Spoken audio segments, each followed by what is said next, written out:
इस वीडियो के माध्यम से आप लोग ये बताने जा रहे हैं कि हमारे ऑफिस का पूरा हायरार्की क्या होता है, लोअर से लेके अपर लेवल तक ला, और कौन कहाँ से आते हैं, कौन यूपीएससी से आते हैं, कौन एसएससी से आते हैं, सारा डिटेल से बात करेंगे हम। तो देखिए भैया, सबसे लोअर पोस्ट होता है एमटीएस का, जो एसएससी के थ्रू आते हैं।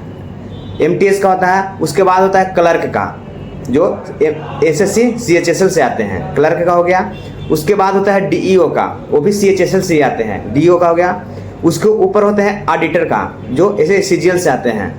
ऑडिटर के ऊपर हो गए डबल एओ जो प्रमोशन से भी बनते हैं और डायरेक्ट सीजीएल से भी आते हैं, लेकिन ज़्यादातर कैग में प्रमोशन से ही बनते हैं, डायरेक्ट बहुत कम आते हैं।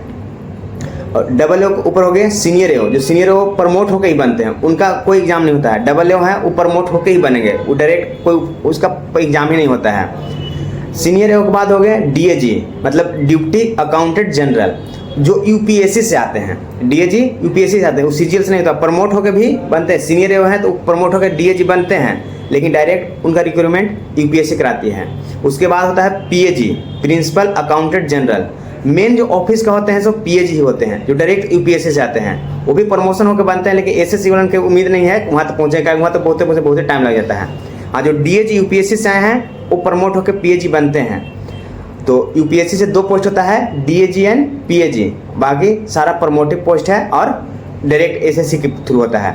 बस ये मेरा हायरार्की है, और सब एक दूसरे से जुड़े हुए हैं, और डायरेक्ट कोई काम नहीं कर सकते हैं। डायरेक्ट काम करते हैं तो पीएजी ही करते हैं, बाकी सब एक दूसरे से कनेक्ट हैं। तो बस यही आप लोगों को सूचना था, बने रहिएगा मेरे वीडियो में, और जो भी होगा इन्फॉर्मेटिव आपको बताएंगे।